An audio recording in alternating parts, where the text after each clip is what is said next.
Welcome back. I've seen the stick to hockey comments on this channel a little bit when I talk about wrestling. My answer to that is no. So, we had All Out, we had Payback on the weekend, and so I just want to go over what happened. And I have to say that considering all of the drama around AEW, they really put out a fantastic show. Because again, this was Chicago. The expectation was the crowd might be kind of nasty towards them. Now, outside of them confiscating CM Punk signs, there are rumors that they were asking people to turn their shirts inside out if they were CM Punk shirts. This turned out to be incorrect. Apparently, it was a security guard that said it as kind of a joke. And of course, once you say something like that as a joke, it's out there, it's in the ether, and it'll get reported on. So the first sign that Chicago wasn't turning against this show was when Adam Page won the Battle Royal. Adam Page, not somebody CM Punk was a big fan of, right? So as soon as Page wins that, the crowd cheers. Well, there you go. And I'd love to see them actually get Page back into the main event picture.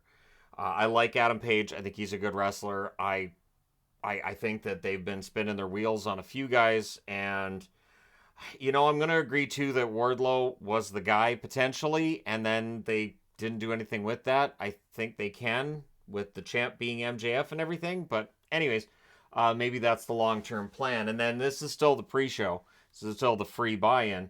Hikaru Shida, Sky Blue, and Willow Nightingale beat Athena, Diamante, and Mercedes Martinez. So 6-woman tag match there. Kind of feels random because Shida being in there and all that. I'd love to see Hikaru Shida get pushed. I've talked about that before. I'll likely talk about it again. It's still likely not going to happen. The Acclaimed and Billy Gunn with Dennis Rodman, because Chicago. They beat Jay Lethal, Jeff Jarrett, and Satnam Singh. This is a group, of course, from ROH. Jarrett, I have to say, moves pretty well for his age, and I've never been a fan of Jarrett's. I know when he was a champion in TNA, I used that as a reason to go, I don't know if I want to watch that. I always thought he was more over than he was, but I think he's done good work here, and I think that the Rodman thing in his comments to Rodman, oh, I was the leader of the NWO, and I mean, there's some stuff there, but I mean, you're getting a celebrity in there. It just feels kind of like it's 20 years later, and there's people who may not know who Rodman is. Then you get into the pay per view part. There were 10 matches. So for AEW's All Out, there were 10 matches. WWE's Payback, there was 6. So this is the difference between the two events. Better Than You, Bebe, the ROH Tag Champs, defeated Dark Order, and I'm just gonna say it.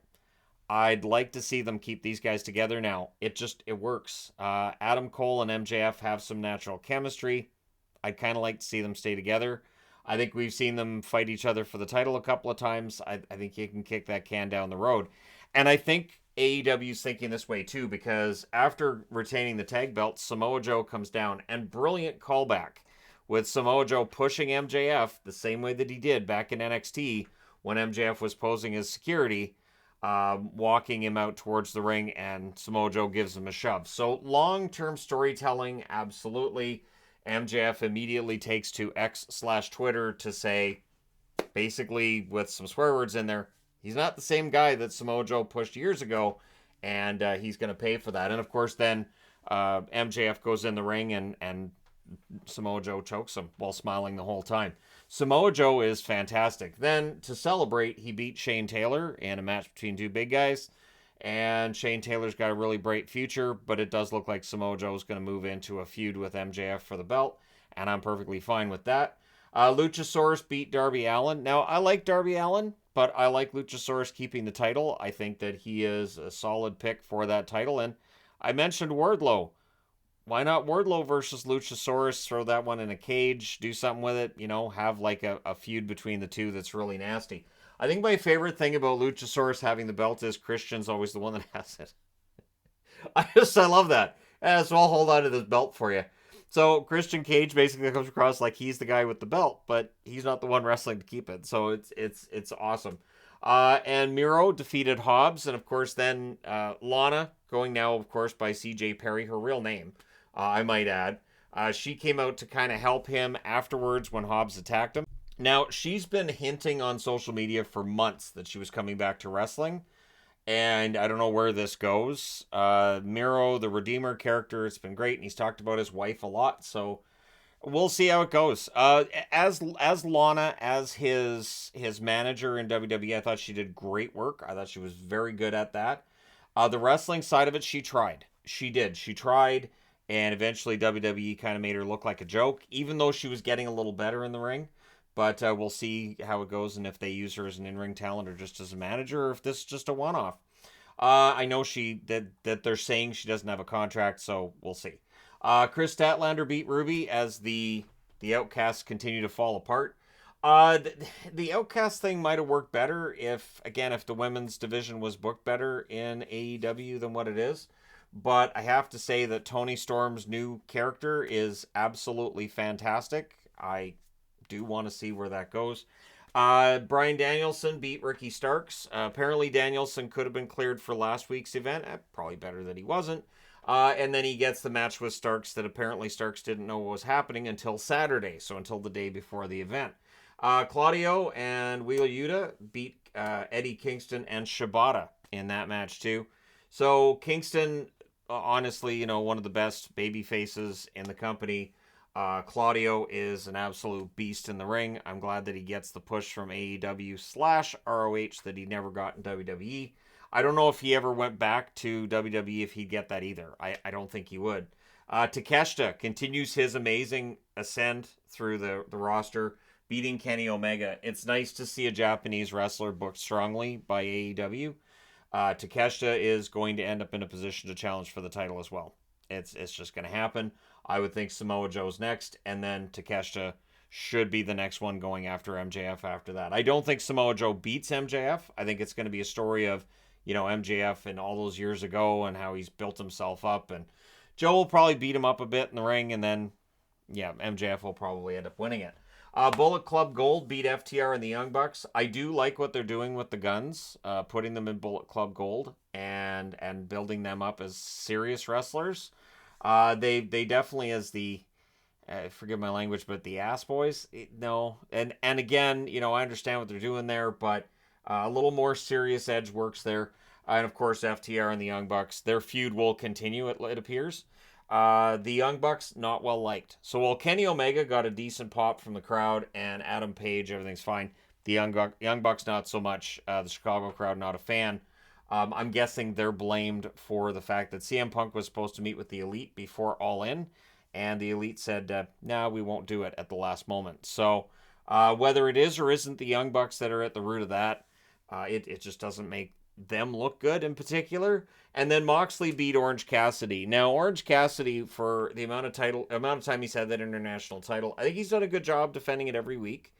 I don't know that Moxley will defend it every week as Cassidy was, and of course, because it's Moxley, he's got to bleed a lot. I'm tired of it too. So anybody who's like, I'm tired of all the Moxley bleeding, yeah, I'm tired of it too. I think it's overdone. Because, and I've talked about this before, but the problem with the idea of blading in wrestling is that when you're the one that's always blading and others aren't, it makes it look like either you just bleed really easily, or maybe the other wrestlers aren't trying as hard as you and your opponent are in your match. So it just doesn't work in general. But yeah, Moxley's a throwback there. Ric Flair, he bladed plenty. Steve Austin was known for that as well. And I'm trying to think back. Dusty Rhodes. Dusty Rhodes, his forehead, when you look at him in interviews, you could see just all the scars. So it is an old wrestling trope, absolutely. But Moxley winning the title. And it's an odd main event because to me, Takeshita versus Omega probably should have been the main event. But they give Cassidy that main event spot. And he did well, and the crowd gave him a nice ovation after, despite the loss. And then Payback, WWE with their event on Saturday. Becky Lynch started off with a cage match win over Trish Stratus. I'm excited to see what happens now with Zoe Stark going forward, as she had the split with Trish after. And Becky Lynch apparently moving on to Tiffany Stratton in NXT. So whether Lynch is going to elevate Stratton, or maybe Lynch wins the women's title and we see some more visibility for that on WWE TV, it will be interesting to see how that goes. LA Knight beat The Miz in one of the more predictable results there, but of course it looks like that's setting up LA Knight and John Cena. as Cena was the special guest ref for that. Mysterio beat Austin Theory. A bit of a surprise on that one. I still think that we're going to see Escobar turn against Mysterio at some point over the near future. This is just the feeling I get. We'll see whether or not that does happen. But Austin Theory, I'm kind of surprised he lost here because he needs to start racking up some wins. Unless they don't really envision him as being part of the future in the main event picture. Maybe Hunter's not as sold on Austin Theory as Vince McMahon was when he was in charge of creative. And of course, Judgment Day, Finn Balor and Damian Priest beating Kevin Owens and Sami Zayn for the tag belts. It probably means we're going to see more of that feud. It kind of feels tired. And I think where it kind of feels tired is that Owens and Zayn already had that long feud with the Bloodline, and now they're feuding with another faction, and it kind of feels like there's a lot of similar beats in there. So we'll see where that goes from here. I do think that Owens and Zayn at some point end up being broken up too, and Owens would be the one going heel there. And then Rhea Ripley beat Raquel in what was a pretty good match overall. Raquel Rodriguez can go, but Rhea had to keep the title here. There was no chance she was losing the title. We'll see where Rhea goes next and who steps up to her. But I have to say, the way she put Owens through that barricade and everything, I still think putting Rhea into some matches where she's in a mixed tag of sorts. So let's say you tag her up with Damian Priest against Owens and Zayn.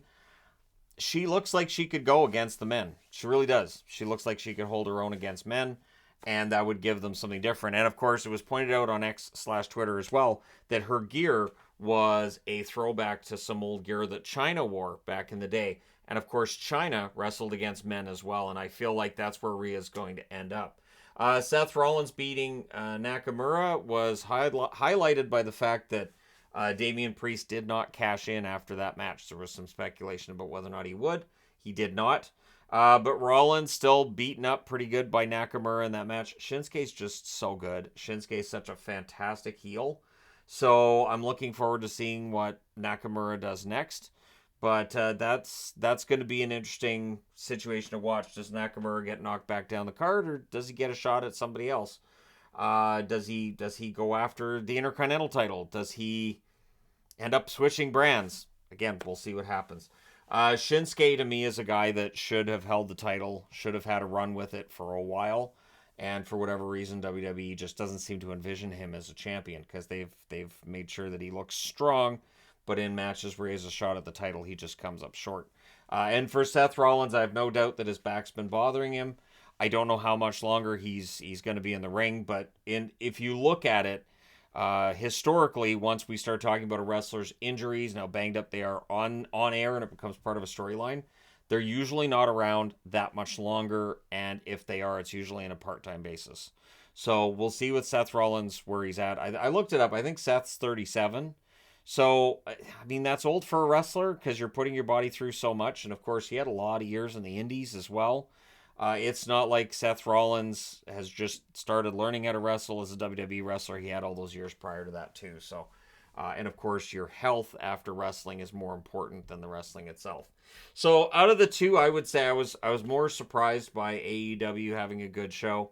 I watched all of Payback. I did the live stream on here, of course. I didn't watch All Out because it was $50. And just looking at it on the surface of it, I thought, okay, I could do a live stream during All Out. It's going to be over 3 hours. I'm going to pay $50 for this show. I just didn't feel like it was worth it for me. Having pay-per-views on back-to-back days is trying, I think, for a lot of wrestling fans. But we'll see how things go from here for both companies. WWE, I still think would be better off shortening their matches a bit and getting more matches on the card. Whereas for AEW, I think they've got it right when it comes to the amount of time for the matches. They didn't have... I didn't see any kind of talking segment in there either in any of the recaps. Whereas we had the Grayson Waller effect on Payback, which feels like it should probably be on weekly TV. And get Waller a match. Instead of having the Grayson Waller effect, get him a match on the card. Get him in there and have him up against Cody Rhodes. Even have it go to double count out. Just give him 10 minutes and have him go out there and just, fight. But at any rate, that's where we're at. And, of course, that was to bring Jey Uso into the ring, too, which got a pretty good pop from the crowd. and we'll see where that storyline goes. The Bloodline storyline is going on for a long time. According to Paul Heyman, we're just in the fourth inning out of 9. I think he said it's the top of the fourth or something like that, which is kind of scary because this storyline's been going for a long time. WWE storylines normally don't go on that long, and this one's gone on for a while. But let me know your thoughts in the comment section below, as always. Don't forget to hit like and subscribe if you're browsing your way through. You just happened upon this video. Thank you guys so much for watching, for all your support. I will talk to you again soon.